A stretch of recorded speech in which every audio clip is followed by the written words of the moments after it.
Welcome back to another episode of ROC Boys football. The fellas are heading out to the Pac-12 for a very intriguing Thursday night football action. I love weeknight football. I like it way more than NFL. I'm ready to get into it. This Utah team gave us one of the better environments we've seen in college football. Again, there is not much of a better environment than Utah at night, and we saw them knock off USC at home.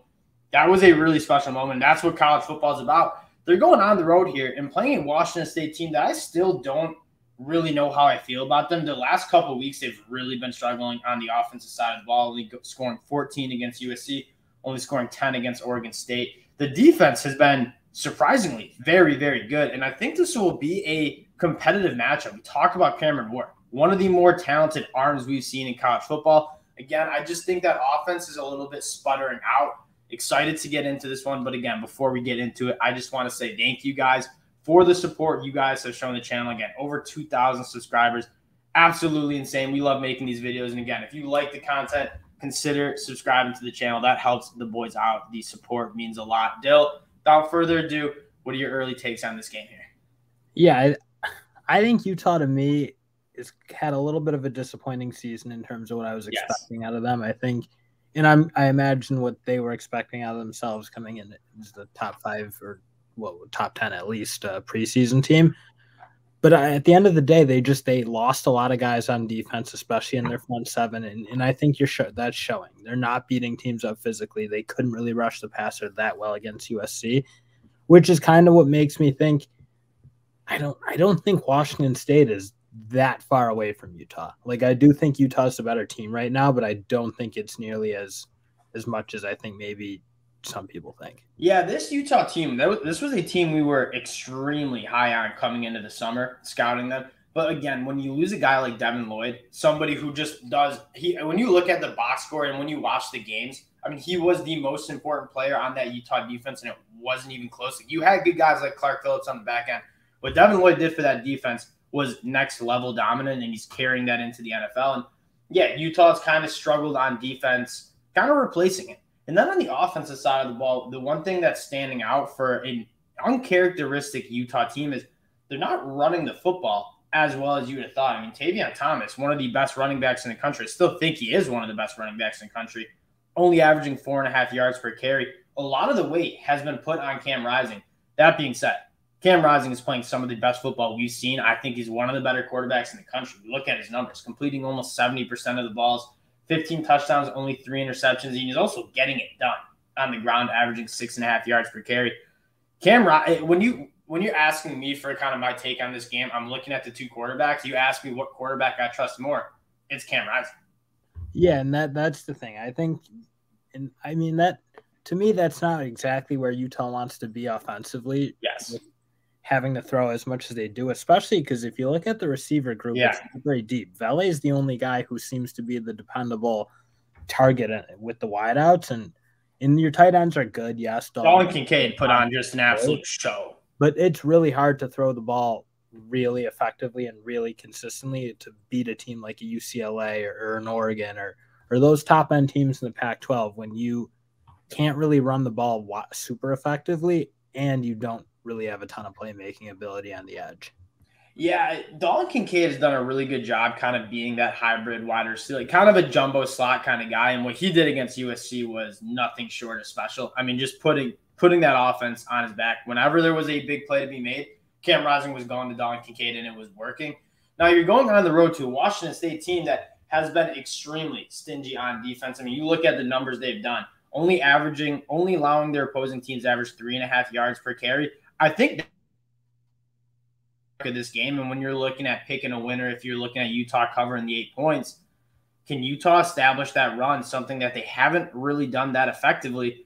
Because Washington State's very, very good up front, especially in that front seven. And Utah's, I wouldn't say they're relying on a run game because Cam Rising has shown he can do it himself, but that is their DNA. That is what Whittingham wants to do. That is how that offense works. And when you're looking at the storyline of this game, it's how well can this Utah offense run the football against a very stingy Washington State Cougars. Yeah, and that's my problem. I really don't see them running it that well. Now, I will say I think they're going to score enough just because I think Rising's playing at a high enough level, but I don't think they're going to be able to kind of do what Utah expects to do, which is have long drives, consistently eat up a lot of the clock and play really physical defense, just because that's just not how they're built right now. They're built very much from Cam Rising. So I don't know. I'm a little suspect because what they were able to do against USC is USC did stop the run pretty effectively, and they were committed to stopping the run, but that obviously exposed them a little bit in the pass, and Cam Rising picked them apart. I don't think Washington State needs to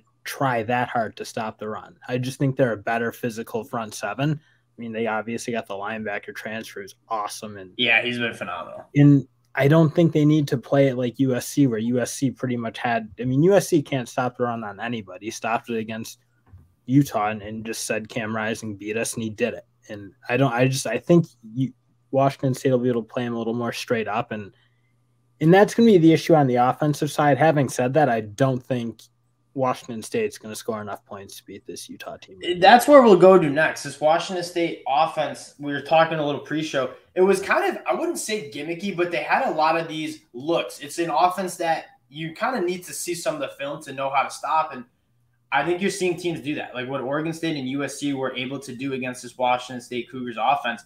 I mean, Washington State wasn't finishing drives in the red zone. They can find some explosive plays, but the consistency is just not there. You look at what Cameron Ward, as talented as he is, and at one point I compared him to Patrick Mahomes a couple weeks ago, got a lot of heat from that, and it wasn't necessarily like he's Pat Mahomes' level, but his arm talent, the way he can throw just all sorts of balls, you kind of see a little bit of that. But in terms of consistency, it's just not there. Yeah, the problem is they just don't do enough from the pocket. I mean, like, they're not steady passing the ball unless it's kind of a bit quick of a screen play. So yeah. I think that's what hurt him. I think what hurt him against USC, because USC could get after him consistently, rush the passer really well, and they just looked out of sorts. And I just don't think you can be so reliant on making wild plays. Like, you need to be able to have a steady offense, and I just don't exactly see Washington State doing that right now with like and as much as Utah might not have the dogs that they did on defense last year, kind of losing guys like Devin Lloyd, they are a very disciplined team. Like Kyle Whittingham every year will put out a disciplined unit, and if they allow Cameron Ward to get out of the tackle box or get out of the pocket and extend plays, that's where he can hurt you. But if you keep him in the pocket, you're disciplined with your rush lanes. That's when you see Cameron Ward get uncomfortable. He likes to bail out of the pocket early, drop his eyes. And again, so talented. But you look at, he's struggled with turnovers. 8 turnovers or 8 interceptions. He's also fumbled a few times. This Utah team averaging 2 forced turnovers a game. Clark Phillips has 5 interceptions on the year. That's kind of when I'm looking at Washington State's offense matching up against Utah's defense. That's probably the biggest thing you're looking at. Yeah, and that's the thing. When Utah started to come after Caleb Williams a little harder, I think the first half they played really passive, if you like rush 4 every time, and they just don't have the dogs to rush 4 and get home consistently. But when they started to turn up the heat on him a little bit, they did shake Caleb Williams from his rhythm, and they did start to slow that offense down a little bit. Similar, if you can get after in Washington State on offense and you can turn that temperature up, I think you can stop them. I think that's USC's recipe. I think Utah can do that. If they're going to probably have to blitz a little bit, but I do think they have the back end to do it. When you saw Utah not blitz against USC, that's just because they're concerned. Like, you can't give Jordan Addison one-on-one coverage on the outside with no safety. And when you're blitzing, it's hard to do that. And so they were just trying to stop the big play. Washington State, although I like their wide receiving core, Stribling, Donovan Ollie, even Robert Farrell, the transfer, there's not a guy that's like, oh, he's really, really scary. And so I like Utah in this matchup getting to the pick. I don't love Utah outside of a touchdown because I do think they might struggle to move the ball at a high level against Washington State. But I do think they score enough points to win this game. Although if you're asking me to cover more than a touchdown on the road, a little bit wary of that. But my lean would be Utah covering the points. Now, if it gets inside of a touchdown, then I'm kind of more interested on Utah on the road. I think Utah's a better team when it comes down to looking at the quarterbacks. Cam Rising, you trust a lot more than Cameron Ward at this point. And that's why I'm kind of leaning Utah, Dill. What's your pick here? Yeah, I kind of echo it. I think Utah's going to win the game, but I honestly don't even really love it, period. I would have wanted it, honestly, closer to a pick 'em just because I don't think Utah's got a better overall team than Washington State right now. Like, top to bottom, I think it's very, very close. I think Cam Rising's probably the best player on the field.